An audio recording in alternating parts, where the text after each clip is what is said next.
drove home. Larry Clark live from his house. I fixed my phone. I was able to get it fixed, and now I can do stuff on it. And to go to the police with him. it's refused.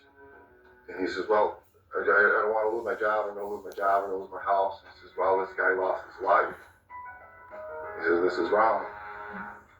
When police questioned Floyd Wright, he too said he didn't know what they hit. It was a head-on collision. It was almost lost. We don't know because we didn't see it. I don't, because I've seen the bolts. Well, I'm not saying I was there. I'm not asking, I'm telling you.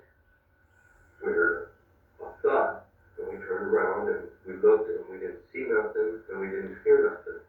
And so we figured we better get out of the water, people were, because we didn't know what damage we had. I find it very difficult to believe that Wright could not hear the screams of the female passenger in Mr. Eagle's boat.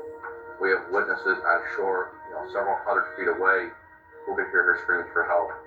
Wright admitted that he was drinking that day, but insisted he wasn't intoxicated. I was just driving, I had probably about 5 or 6 beers for the whole day. I went around on the water, that day, at Pepsi most of the time. With a warrant, police searched Wright's property and found the boat in his barn. You could readily see that repairs had been made to the boat. The Bondo and the material on the boat was not flush with the original fiberglass. It had been spray painted. Areas had been spray painted white. If there had been blood or any other evidence on the boat's hull, it had already been removed and repainted. The propeller had also been removed, but was still in the barn, broken beyond repair. That propeller, all 3 times of it showed extensive damage, denting and tearing of the metal. There was no blood or human tissue on the propeller, nor did investigators expect to find any, since the water would have washed it away. But amazingly, the propeller had a tiny crack, and inside was a minute piece of what looked like foam. It was nothing short of a miracle that the tiny piece of foam had stuck in the prop when you consider the dynamic forces going on. Trace evidence expert Ron Stanbro analyzed the material under a microscope.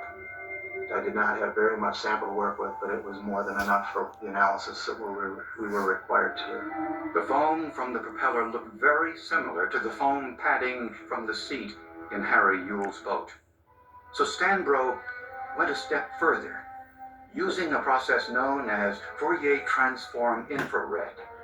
It's shining an infrared light through that substance, and the molecules within that substance are stretching and vibrating, and then we're measuring the absorbance of that infrared light in that sample. This provided a chemical fingerprint of the polyurethane in both samples. They were indistinguishable one from the other. So if we could conclude from that they're made up of the same substance, and therefore they could have common origin. But this wasn't conclusive. So Stanbro compared the paint chips from Harry's body to the paint on Floyd's boat.